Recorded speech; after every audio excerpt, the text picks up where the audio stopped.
आउज़ुबिल्लाहि समीउल अलीम मिनश्शैतानिर रजीम। बिस्मिल्लाहिर्रहमानिर्रहीम। अल्लाह का creation plan क्या है? यानी हम हैं और अल्लाह है, तो बीच में कौन है? कोई सीढ़ी है? कई जगह रस्सी का जिक्र आया है कि अल्लाह की रस्सी को मजबूती से थामे रहो, कुरान कह रहा है। और रस्सी का जिक्र हर किताब में आया है, यानी वो रस्सी के थ्रू ही निजात है। लेकिन वो रस्सी कोई लटकती हुई रस्सी तो है नहीं जिसको हम देखकर पहचान लेंगे। वो उसका जो इंस्टीट्यूशन है, जो उसका डिवाइन क्रिएशन प्लान है, उसके जो इंस्टीट्यूशंस है, जैसे अभी हमने देखा पिछले डिस्कशन में कि परमात्मा, आत्मा को परमात्मा के करीब पहुंचाएंगे तो वो एब्सोल्यूट गॉड बिल्कुल साफ हमारे जहनों पे वाज़ेह हो जाएगा, है ना। तो वो परमात्मा उसका इंस्टीट्यूशन है, या उस परमात्मा से नीचे अगर देवता हैं तो वो देवता उसके इंस्टीट्यूशन का हिस्सा है ना। तो लेकिन वो वाज़े तौर पर अभी भी हमें क्लियर नहीं है। जैसे हिंदू तो आम तौर पे ये मानते हैं कि ब्रह्मा विष्णु महेश एक क्रिएटर है, एक सस्टेनर है, एक डिस्ट्रॉयर है। तो क्या ऐसा है? फिर क्या ऐसे काम का डिवीज़न है कि एक काम एक कर रहा है, एक है? स्क्रिप्चर्स में तो कहीं नहीं दिखता। स्क्रिप्चर्स में ऐसा डिवीज़न नहीं है, बल्कि स्क्रिप्चर्स इसके उल्टा एंडोस कर रहे हैं। ये एक के बाद एक सीढ़ी की तरह से दिखाई दे रहा है।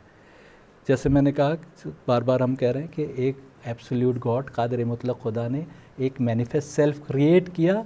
वो मैनिफेस्ट सेल्फ फर्स्ट स्टेज है। वो मैनिफेस्ट सेल्फ ने मैनिफेस्ट सेल्फ से एक नूर या आत्मा बनी, जिससे देवात्मा शक्ति क्रिएट हुई। वो मैनीफोल्ड है, ये आगे आएगा कि वो उसके कई अज्जा है, कई वो एक रोप, ये पूरा एक रोप का काम करते हैं। यानी वो देवता जो तीसरी शक्ति बनती है, वो नीचे रसूलों के थ्रू, जब उनके अंदर वो आत्मा काम करती है तो हमसे डायरेक्ट अटैच होते हैं, और नूर के थ्रू वो उधर अटैच्ड है। गीता में पहले कुछ शुरू के डिस्कशंस में देखा था कि गीता कह रही है कि हर जगह जहाँ अधर्म होता है वहाँ पर पैगंबर भेजे जाते हैं। तो वो पैगंबर ईसा के अंदर भी वो रूह काम कर रही थी, वो राम के अंदर भी कर रही थी, वो कृष्ण के अंदर भी काम कर रही थी, और वो मोहम्मद के अंदर भी कर रही थी। और कुरान क्या कह रहा है कि जब वो एक ही रूह सब जगह काम कर रही है, तो कुरान क्या कह रहा है कि एक पैगंबर से दूसरे में फ़र्क नहीं करते। ये भी हमने पहले के डिस्कशंस में देखा। तो अब हमें मकसद समझ में आया कि कुरान क्यों कह रहा है कि एक पैगंबर दूसरे पैगंबर में फ़र्क नहीं करना चाहिए।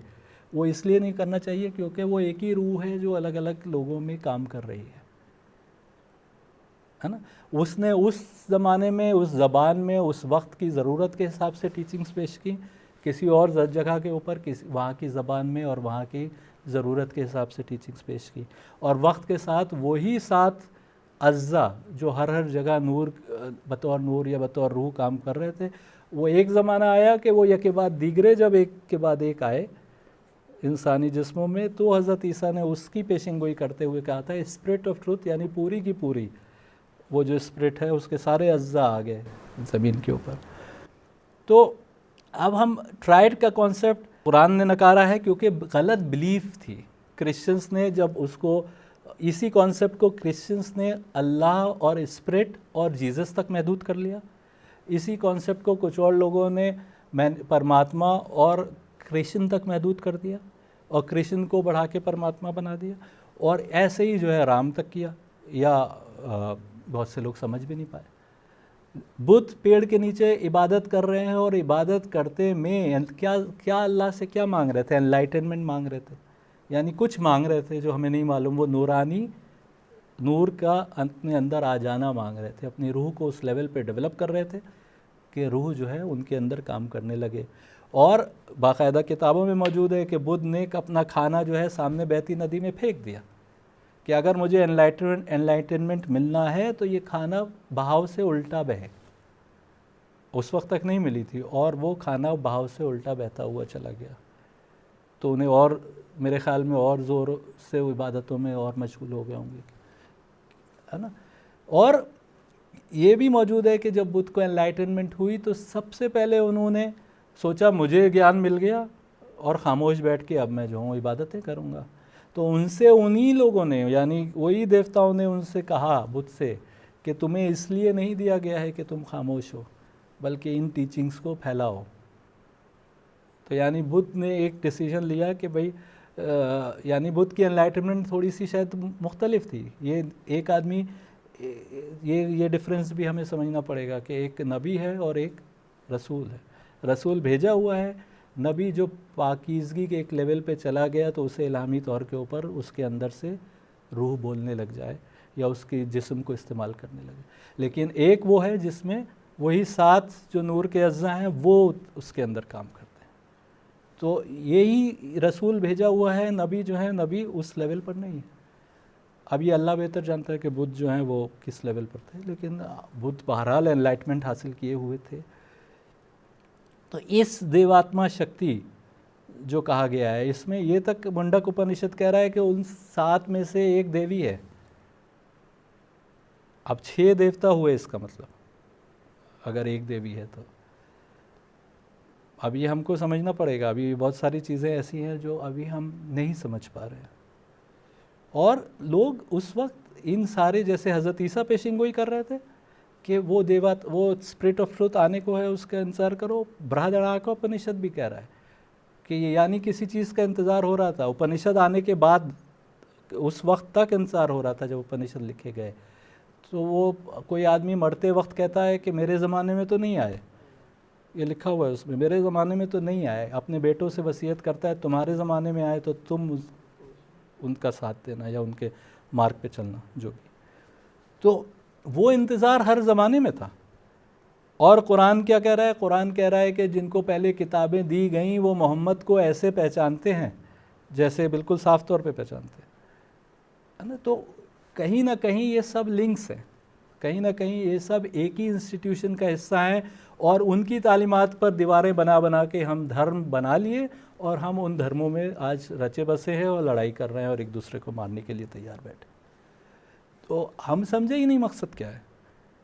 यानी किसी मज़हब में पैदा हो जाना या किसी मज़हब की टीचिंग्स को अपना बना लेना और उसमें इतना ऐसे उससे मोहब्बत पैदा कर लेना कि गलत सलत और सही भी एक आदमी तमीज़ ना रहे, वो मज़हब नहीं चाहता है। मज़हब और बेहतर इंसान बनाना चाहता है। और हर धर्म, चाहे आप गीता की टीचिंग्स लीजिए, चाहे आप कुरान की टीचिंग्स लीजिए, चाहे आप ईसा की टीचिंग्स लीजिए, ये सब और बेहतर इंसान बनाने के लिए हमको आगे ले जाना चाहती हैं।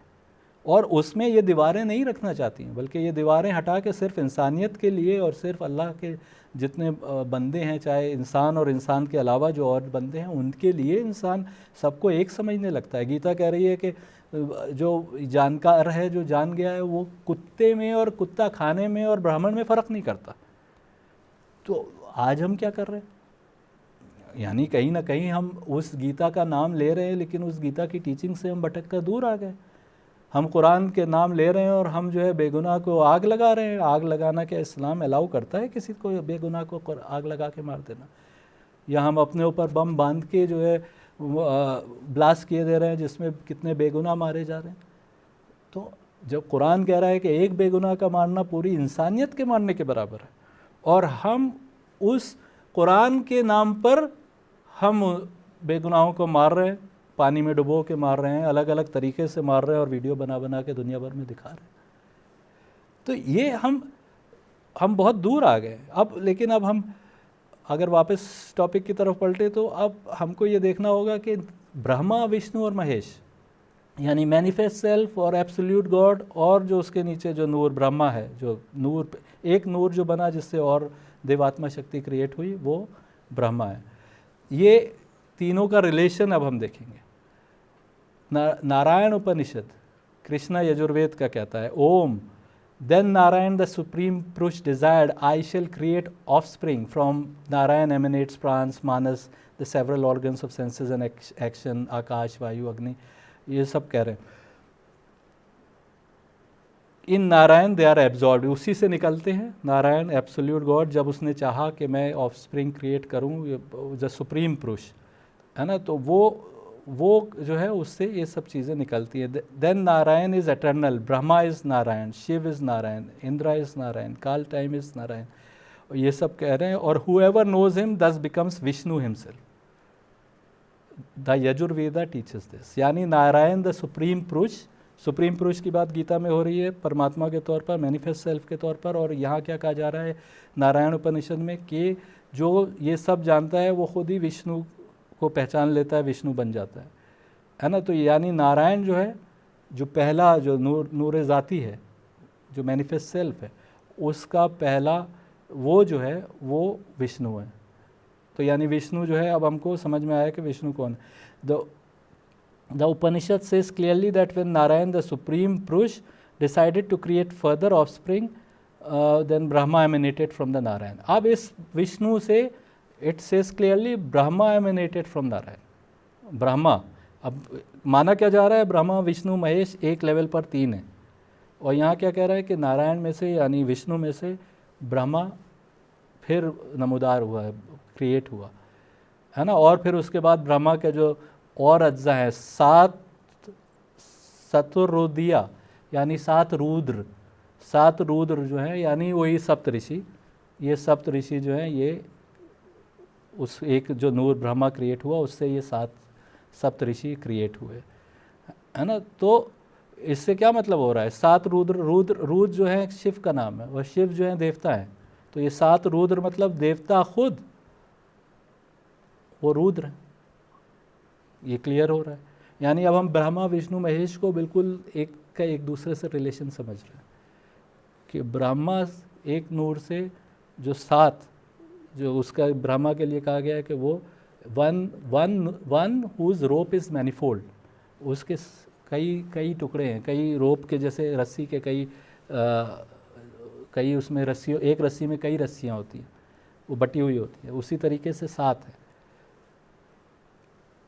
और शिव को चीफ रुद्र कहा गया है कि रुद्रों में महादेव कहा गया है, यानी महादेव जो देव हैं वही रुद्र हैं, और उनका ब्रह्मा से रिश्ता क्लियर हो रहा है कि ब्रह्मा से ये शिव और ये रुद्र जो है ये पैदा हुए।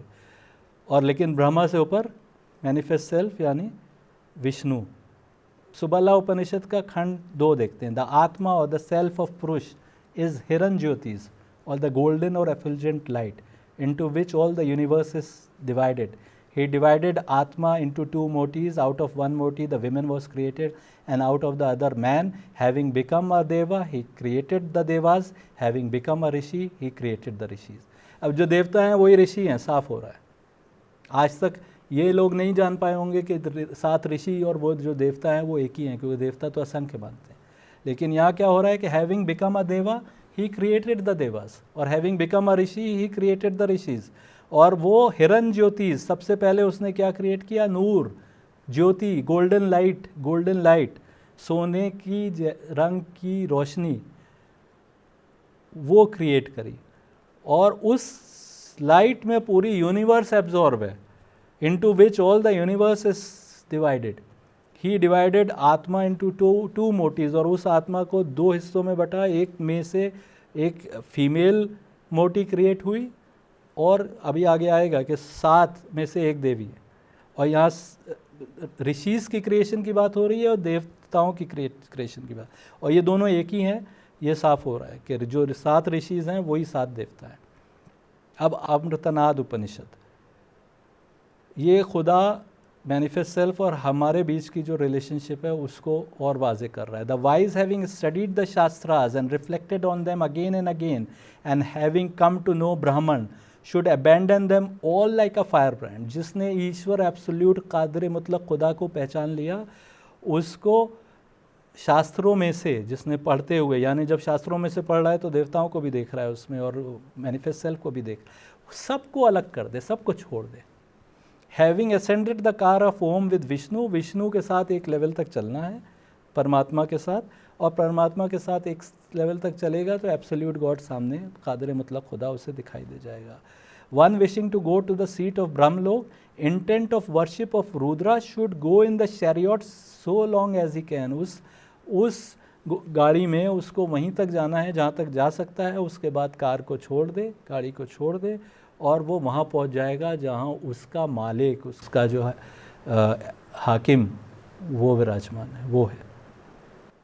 और ये आगे में आखिर में क्या कह रहा है, that man is never reborn who has this knowledge, कि जिसको ये नॉलेज है उसने मोक्ष पा लिया, उसने सैल्वेशन पा लिया। तो अब देवताओं की भी पोजीशन एंडोर्स हो रही है, लेकिन असल मकसद जो है वो, अब हम अभी मैनिफेस्ट सेल्फ की बात कर रहे हैं, मैनिफेस्ट सेल्फ उससे और ऊपर, और कादर मुतलक खुदा एब्सोल्यूट गॉड, वो सब खिलकत उसी की वजह से है, उसी से वजूद में आई है।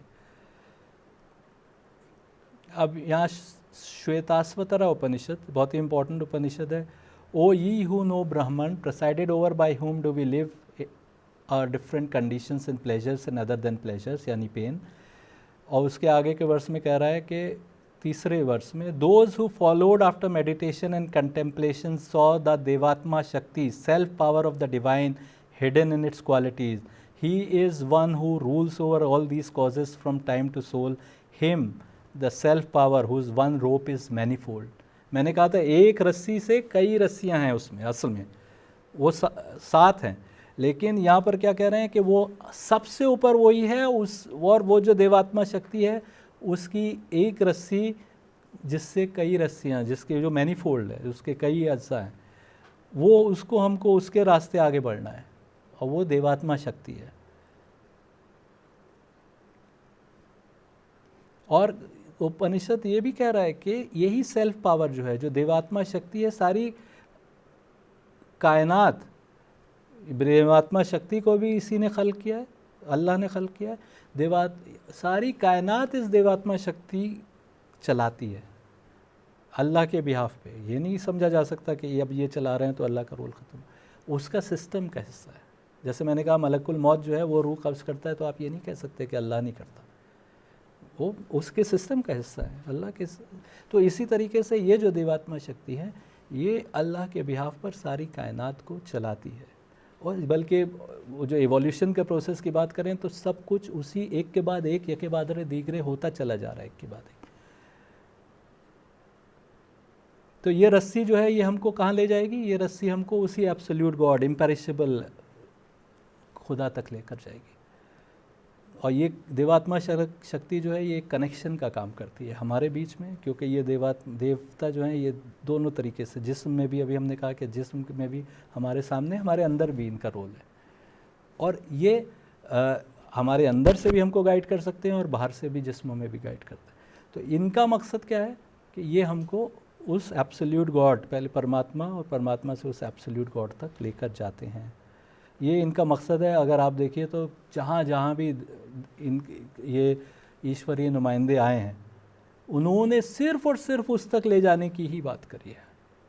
अच्छे कर्म करो, आत्मा के उत्थान की बात करिए ताकि आत्मा और करीब होती चली जाए, और कोई बात नहीं करी। उन्होंने कार कैसे बनती है और एटम बम कैसे बनता है ये सब नहीं बताया। इसीलिए जिन लोगों ने ट्रांसलेशन किया और वेद में से ढूंढ के निकाला कि यहाँ स्टीम इंजन की बात हो रही है या यहाँ पर मैडम क्यूरी के रेडिएशन के इन्वेंशन की बात हो रही है, वो ट्रांसलेशन समझ से बाहर हैं, क्योंकि वो वेद इनको पहचानवा रहे हैं। और इनको इसलिए पहचानवा रहे हैं कि आगे वाले वक्त के इंसान को इनको पहचानना आसान हो जाए। अब ये अफसोस की बात है कि आज हम इतने हज़ार साल बाद बैठकर भी हम नहीं जानते कि इन देवताओं का परमात्मा से क्या रिश्ता है, परमात्मा का ब्रह्मा से क्या रिश्ता है, ब्रह्मा का विष्णु से क्या रिश्ता है, इन सब को नहीं जानते, या खुदा का इनसे क्या रिश्ता है। क्योंकि हमने उस वक्त की जितनी किताबें थी उनको हमने खलत मलत कर दिया। हमने जो डिवाइन बुक्स थी उसको हमने, जो इंसानों ने उसको जैसे समझा था, उस वक्त के इंसानों ने मिथोलॉजी में और कहानियों में जैसे समझा था, हमने सबको मिला दिया। जब हम मिला दिया तो आज उन किताबों का रेस्पेक्ट तो बाकी है, लेकिन वो किताबों में क्या बात हो रही है वो हमारी समझ से बाहर हो गया। तो अब हमने असल में ट्रिनिटी का कॉन्सेप्ट जो है वो बिल्कुल क्लियर वाजे हो रहा है। रस्सी जो रोप है अल्लाह की वो क्लियर वाजे हो रही है कि वो उसको हमको पढ़ना है। और ये जो ट्रिनिटी बनाई हुई हमारी खुद साख्ता ट्रिनिटी है ना, कि जैसे जो ईसाई अभी भी मान रहे हैं, वो ट्रिनिटी कुरान ने उसको डिनाई किया, लेकिन वो ट्रिनिटी भी क्लियर हो रही है कि ईसाई जो हैं कहाँ के ऊपर, अब उनको सिर्फ ईसा पे ख़त्म नहीं करना पड़ेगा उस रिश्ते को। वो तो दुनिया भर में अल्लाह भेजता रहा ईसा के जैसे रसूल, तो हमको उनको भी पहचानना पड़ेगा, क्योंकि तालीमात को सिर्फ एक जगह से समझने की वजह से ही ये प्रॉब्लम हुई है कि हम जो है उन तालीमात में भटकते रहे, और उनका कहीं और अगर उनका एक्सप्लेनेशन किया गया था तो वो हमने वो किसी और की किताब समझ लिया।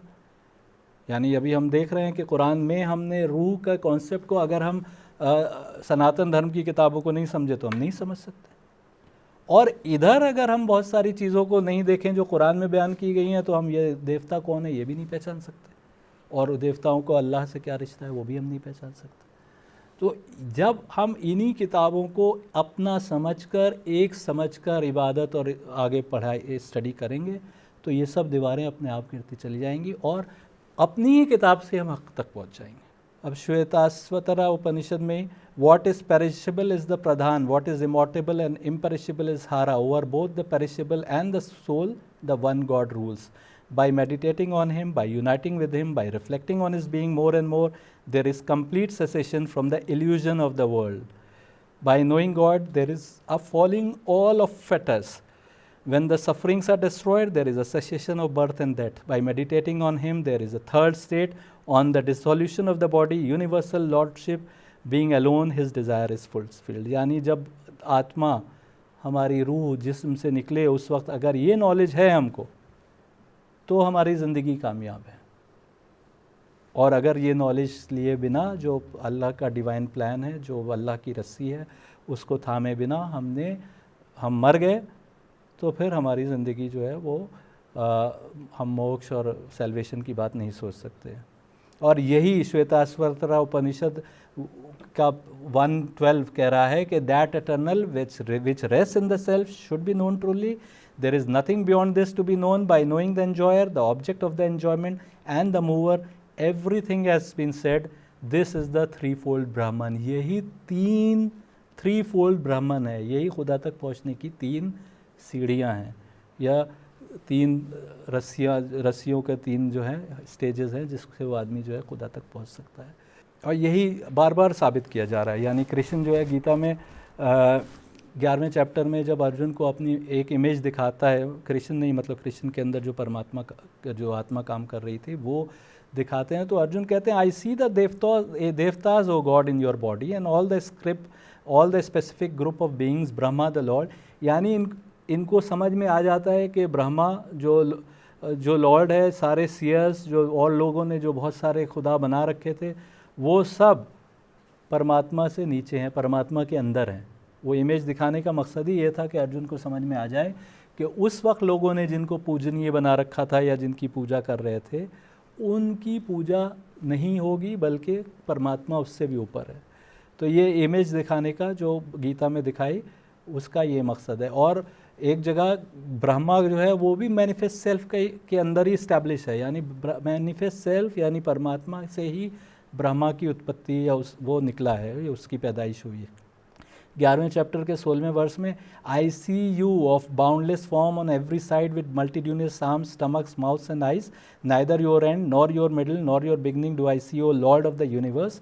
अब अर्जुन को अंदाज हो गया है कि ये जो है, जब वो इमेज दिखाई गई, ये वो स्टेज है 11वें चैप्टर में, तो उनको अंदाज हो गया कि लॉर्ड ऑफ द यूनिवर्स, सारे कायनात का हाकिम यही नूर ज़ाती है ना। और वो कहते हैं कि ये रूह जो है, इस मैनिफेस्ट सेल्फ, इसी के ब्रह्मा जो है इसी के अंदर है। And why should they not bow to you O great self, more venerable even than Brahma the first maker, O endless god of devas. अब यहाँ पर जो देवताओं की पूजा हो रही थी, अर्जुन समझ गए, तो रिश्ता समझ गए, तो कह रहे हैं कि तुम देवताओं के भी खुदा हो। जिन देवताओं को खुदा समझा जा रहा था, अब अर्जुन कह रहे हैं कि तुम देवताओं के भी खुदा हो, और तुम ब्रह्मा से भी ज़्यादा इज्जत के लायक हो। ब्रह्मा वो एक नूर जिससे ये सब देवता बने, वो तुम उससे भी ज़्यादा। यानी फिर वही आया कि ब्रह्मा विष्णु महेश एक के बाद एक 3 स्टेजेस हो सकते हैं, 3 ऐसे नहीं हो सकते कि जो है 3 बराबर से खड़े हुए, है ना। तो इनको ब्रह्मा को कह रहे हैं कि you are more venerable than the Brahma, O great self, a atma, O great manifest self, तुम जो हो उससे ज़्यादा इज्जत के और पूजा के लायक हो। अब एक और देखिए आपके 11वें चैप्टर की 45वीं और 46वीं verse, I am glad having seen the what has never been seen by anyone before, and my mind is troubled with fear. Show me that very form, O God. Be pleased, O God of Devas, O abode of all universe.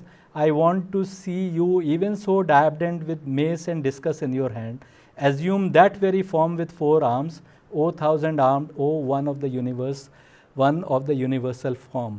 Vishnu को कैसे दिखाया गया है? विष्णु को दिखाया गया है आमतौर पर मिथोलॉजी में कि उनके हाथ में डिस्कस है और दूसरे हाथ में कुछ और है, मेस है। तो वो कह रहे हैं अर्जुन कि तुम वो वाली फॉर्म दिखाओ मुझे अपनी। तो यानी वो फॉर्म दिखाने का मतलब कि जो मैनिफेस्ट सेल्फ बात कर रहा है ये विष्णु बात कर रहा है, ये आमतौर पर अभी हिंदू नहीं जान रहे।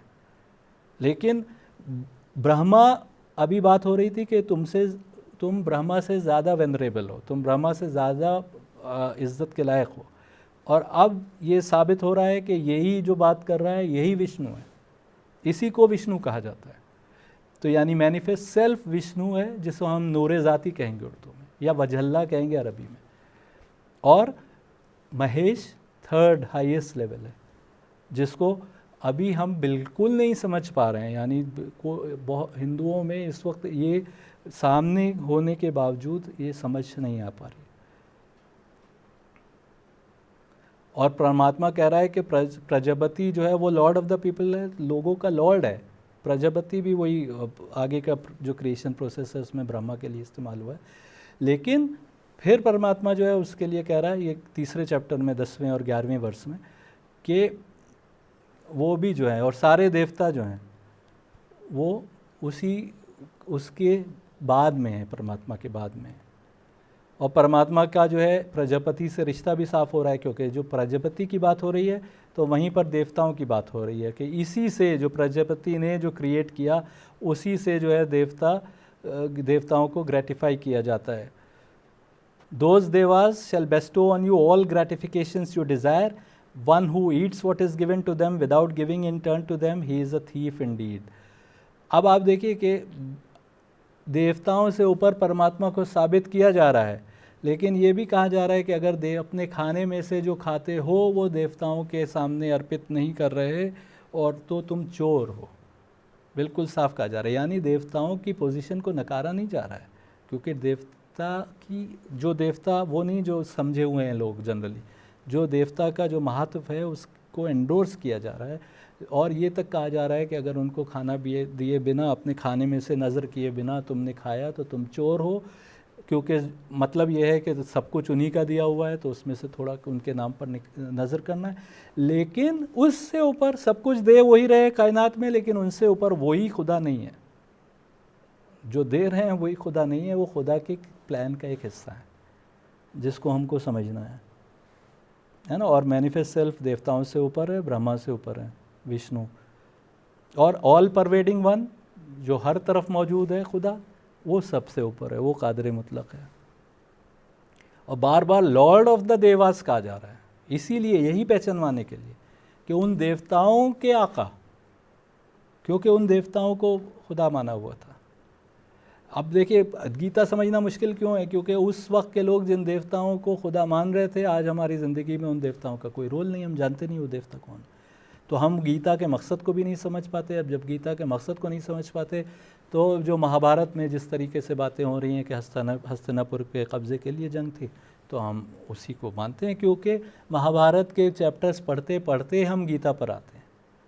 जबकि मैं कह चुका हूँ कि गीता और महाभारत एक किताब नहीं थी, दोनों अलग अलग थी। और 18वें से 42वें चैप्टर में महाभारत के बीच में गीता बाद में इंसर्ट हुई, कुछ ही किन्हीं कारणों से।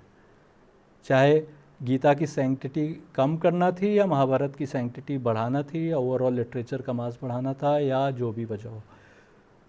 तो इसी तरीके से 8वें चैप्टर की अगर हम तीसरे वर्ष से आगे से देखते हैं तो फिर कृष्ण के मुंह से परमात्मा कह रहा है, the perennial, the absolute supreme, its own nature, principle of self is called the creative urge, the cause of the origin of existent beings is designed action. ये जो मैं ट्रांसलेशंस यूज़ कर रहा हूँ, ये नटराज गुरु के ट्रांसलेशंस है जो मैं इस्तेमाल कर रहा हूँ। तो ये एग्जिस्टेंट बीइंग्स की बात हो रही है, फिर वही देवताओं की बात हो रही है, क्योंकि उन्हीं को लेकर सारा डिस्कशन शुरू हुआ था, वही जो है। और ये कहा जा रहा है कि creative urge, the cause of origin of existent beings is designed action, principle of existence is the transient aspect, and spirit is the principle of divinity. What pertains to sacrifice is myself here in the body, O most superior of the body. अब spirit को कह रहे हैं, यानी रूह को कह रहे हैं कि वो डिविनिटी का माखज़ है, यानी डिविनिटी की शुरुआत जो है वो बेस जो है वो रूह है, और डिविनिटी डिवाइन डिविनिटी जो है वो ये देवता हैं। और फिर लेकिन एक अजीब बात है कि जब ये माई self here in the body, इस हिया का वर्ड इस्तेमाल हो रहा है, यानी इस जिस्म में, तो what pertains to sacrifice my self here in the body, वो जो सेक्रीफाइस है, यानी ये देवता जो है इस जिस्म में सेक्रीफाइसेस भी देते हैं। ये यानी ये कोई वक्त ऐसा अलग अलग वक्तों में ये इंसानी जिस्म में ये नूर या ये आत्मा आती रहती है, जो इंसानी जिस्म में जब आकर अपनी टीचिंग्स फैलाती है तो उसमें सेक्रीफाइसेस भी देते हैं। And he who at the time of death thinking of me alone leaves the body and goes forth reaches my being, herein there is no room for doubt। तो इसमें कोई शक नहीं है कि जो मरते वक्त मेरे बारे में सोचे वो मुझ तक पहुंच जाता है।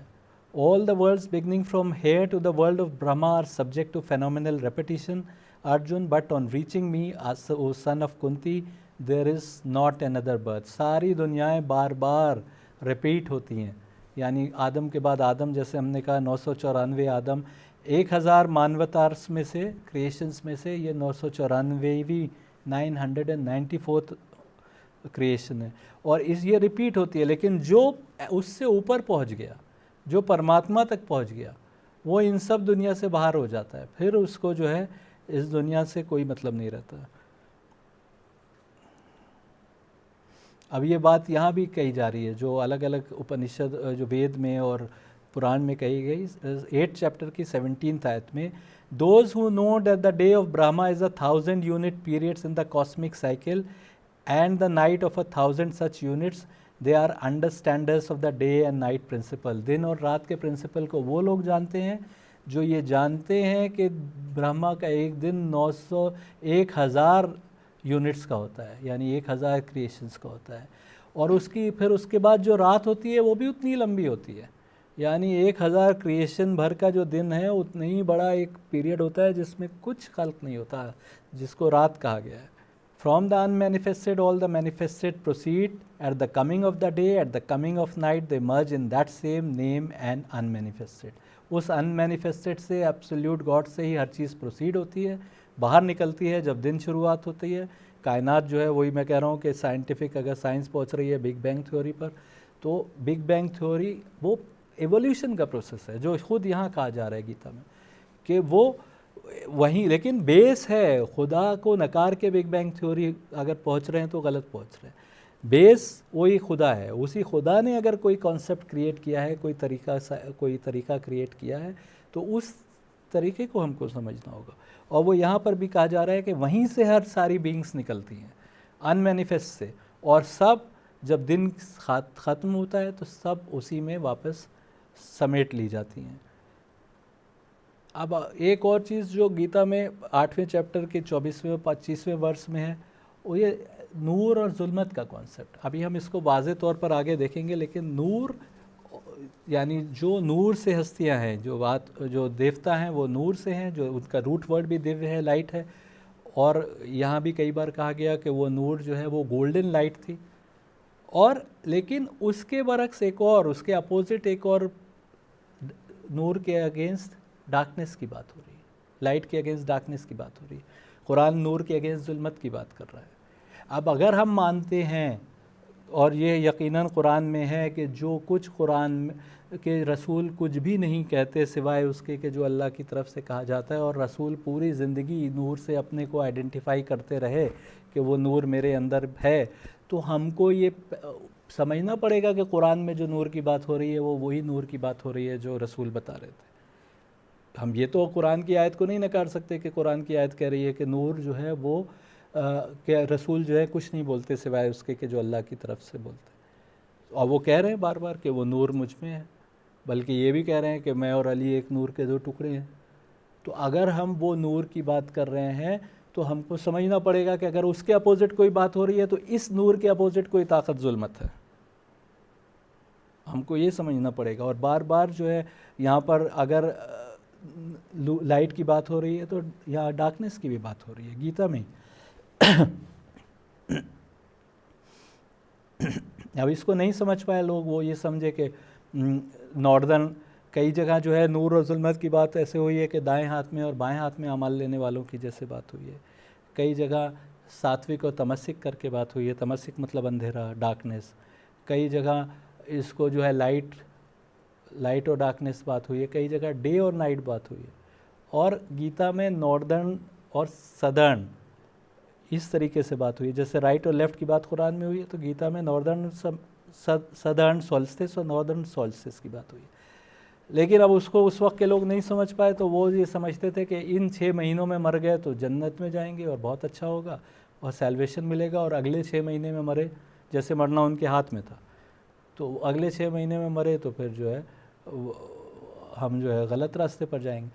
तो डार्क फोर्टनाइट की बात हो रही है और ब्राइट फोर्टनाइट की बात हो रही है, यानी वो दोनों चीज़ें हमको पहचानना है, नूर और जुल्मत, दिन और रात। वो उसको जब हम पहचानेंगे तो हम समझेंगे कि हमको नूर से हमको जुड़ने के लिए सारी कोशिश इसके लिए है कि हम नूर के नुमाइंदों को पहचानें और उनके रास्ते पर आए। चैप्टर 8:26 इसको वाइट और ब्लैक करके कह रहा है। नूर और जुल्मत की बात कुरान कर रहा है, यहाँ वाइट और black. These the white and the black are known to be in the world the twin perennial paths. 2 रास्ते हैं, एक नूर का रास्ता, एक जुल्मत का रास्ता। By one of them one attains to non return while by the other one comes back. यानी एक से निजात होती है, दूसरे से जो है फिर वापस आदमी इसी दुनिया में गर्क रहता है। तो वाइट और ब्लैक जो है एग्जैक्ट वही ट्रांसलेशन है जो कुरान कह रहा है। और कुरान में नूर और जुल्मत के लिए कुरान क्या कह रहा है कि हमने नूर और जुल्मत को खल्क किया। यानी नूर और जुल्मत जो है, जुल्मत भी और नूर भी 2 इक्वल और अपोजिट ताकतें हैं। नूर की ताकत अगर रसूल के अंदर और बाकी और लोगों में काम कर रही थी, जो अलग अलग वक्त में काम करती रही अवतारों के, तो जुल्मत जो है वो हमको उस रास्ते से भटकाने का काम कर रही है। और इंसान का इम्तिहान यही है, इंसान फरिश्ता नहीं की तरह नहीं बनाया गया कि जिसको जो काम सौंप दिया गया उसको वही करना है, बल्कि इंसान को ये बनाया गया कि 2 ताकतें उसके बाहर और अंदर दोनों बराबर की काम कर रही हैं। एक उसको गुमराह करने में लगी है, एक उसको हिदायत करने में लगी है। अब उसको इसमें से नूर के रास्ते को पहचानना है और उसको नूर के रास्ते को पहचानते हुए आगे बढ़ना है, रूह को परमात्मा के करीब ले जाना है। ये मकसद है जो हर किताब में बयान हो रहा है। Royal science, crowning secret, purificatory, this is superior, objectively verifiable, conforming to right living, very easy to live and subject to no decrees. यही साइंस है। सारी साइंस जो जानना है वो इसी आत्मा की साइंस को जानना है कि आत्मा किस लिए हमको क्रिएट किया गया और उसका परमात्मा से क्या रिश्ता है। इसको रॉयल साइंस कहा जा रहा है। एक जगह और कहा जा रहा है कि ये सबसे बड़ी साइंस यही है। यानी हम इस वक्त अल्लाह के नेचुरल फेनोमेनन को, उसके बनाई कुदरत के नेचुरल फेनोमेनन को समझने को साइंस कहते हैं, जो एक्सटर्नल चीज़ें, पर उसके हमारे अंदर से हम कैसे उससे करीब हो सकते हैं, सबसे बड़ी साइंस ही है। By me all this is pervaded, 9वें चैप्टर की चौथा verse. My form unmanifested, all beings have existence in me and I do not have existence in them. तो उन बीइंग्स की जिनको पहचानवाया जा रहा है, जिनको लोग पूजा किया करते थे, यानी जो देवता थे, उनके लिए कह रहे हैं कि वो उनका एग्जिस्टेंस मेरे अंदर है, लेकिन मेरा एग्जिस्टेंस उनके अंदर नहीं है। और मेरे ही एक और अनमैनिफेस्टेड फॉर्म है, यानी जो ना दिखाई देने वाला जो फॉर्म है, वो एब्सोल्यूट गॉड है।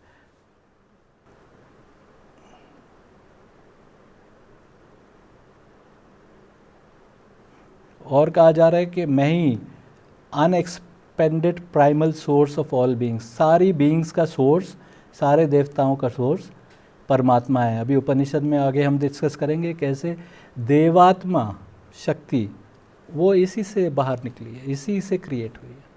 जो परमात्मा से जो आत्माएं बनी, वो आत्माएं देवात्मा शक्ति कहलाती हैं। वो नूरानी हैं, इसलिए वो नूर भी कहलाती हैं, वो देवता भी कहलाती हैं।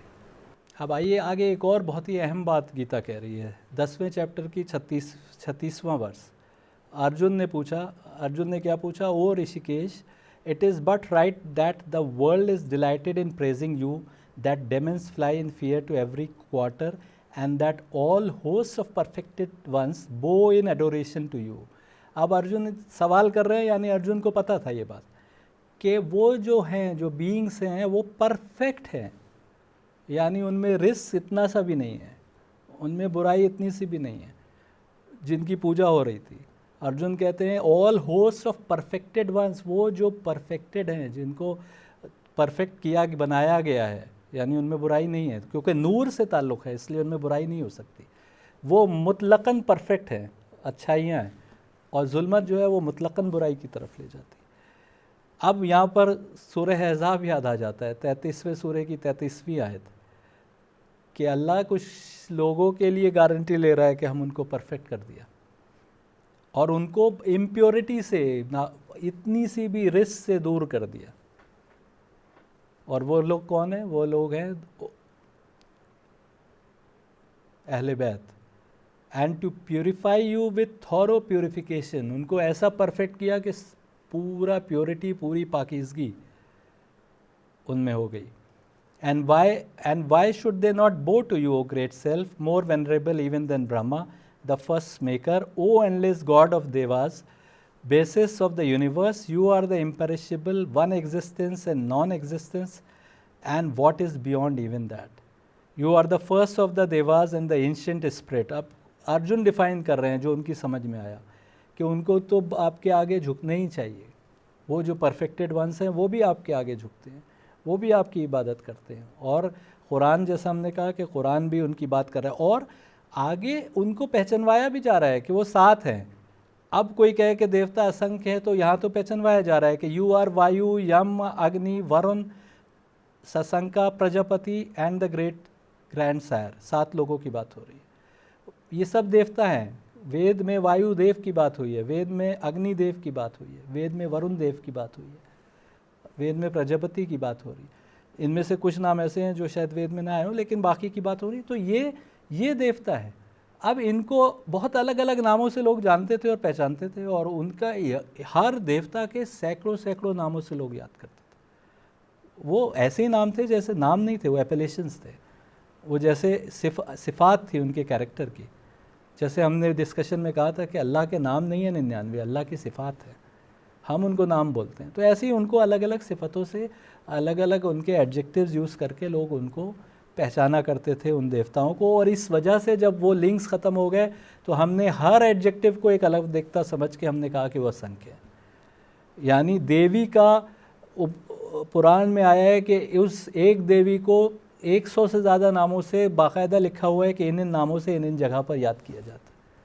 लेकिन आज हम समझते हैं वो सब जो देवी हैं वो सब अलग अलग देवी हैं, जबकि पुराण क्या कह रहा है कि वो एक देवी के 100 से ज़्यादा नाम हैं, और उसके अलावा बहुत से नाम हैं जो उस वक्त पुराण में नहीं लिए गए। तो यानी सैकड़ों नाम से एक देवी याद की जाती थी, है ना। अब इसी तरीके से मसलन आज हम एग्ज़ाम्पल दें कि अब हम अमीरुल मोमिनीन भी कहते हैं, हम मौलाए कायनात भी कहते हैं, हम मुश्किल कुशा भी कहते हैं, हम ऐसे बहुत सारे नामों से जानते हैं। हम अली इब्न अबी तालिब के नाम से भी जानते हैं। तो ये सब, अब कोई वक्त आए कि हम भूल जाएं कि ये सब में आपस में रिश्ता है और हम कहें ये सब अलग अलग शख्सियतें हैं। तो वो जो हिंदुस्तान का एक बड़ा पीरियड गुज़रा है जिसमें धर्म जो है वो तकरीबन गायब हो चुका था, वो 2nd सेंचुरी और से 8वीं 9वीं 10वीं सेंचुरी एडी तक या और पहले से, वो पीरियड में हम बहुत सारे लिंक्स भुला दिए हमने। और फिर जब रिवाइवल हुआ धर्म का, जब 10वीं सेंचुरी एडी में जब दोबारा से एक बार 9वीं 10वीं सेंचुरी में इन किताबों को समझने की और पढ़ने की बात हुई, तो उस वक्त वो लिंक्स नहीं थे हमारे पास। तो अब सनातन धर्म का एक नया रूप क्रिएट हुआ जिसको आज हम हिंदुइज़्म कह सकते हैं। लेकिन असल सनातन धर्म में जो बात हो रही है, हमको समझना पड़ेगा कि यहाँ पर वायु देव और अग्नि देव और वरुण देव, इनकी as a deity, as a divinity बात हो रही है। अब हमको फिर से वहाँ भी जाना पड़ेगा कि जब इनमें से 5 की बात होती है तो हम कहते हैं ये 5 एलिमेंट्स की बात हो रही है।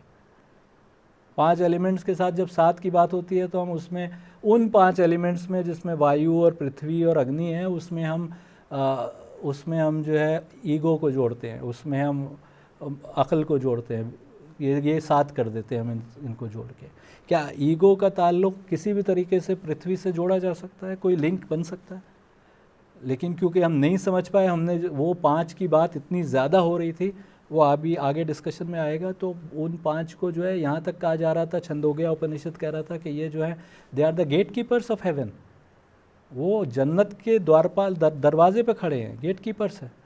और उन 5 के लिए जो है क्या वो आग जल रही है जन्नत के दरवाजे के ऊपर, और क्या हवा चल रही है जिसकी बात हो रही है। तो हमने उसको जो है हमने मटेरियल एलिमेंट से उसको जोड़ दिया उन 5 को। तो बहुत सारी चीज़ें हैं जो हम अभी समझ नहीं पाए हैं, जिनको हमको समझना ज़रूरी है।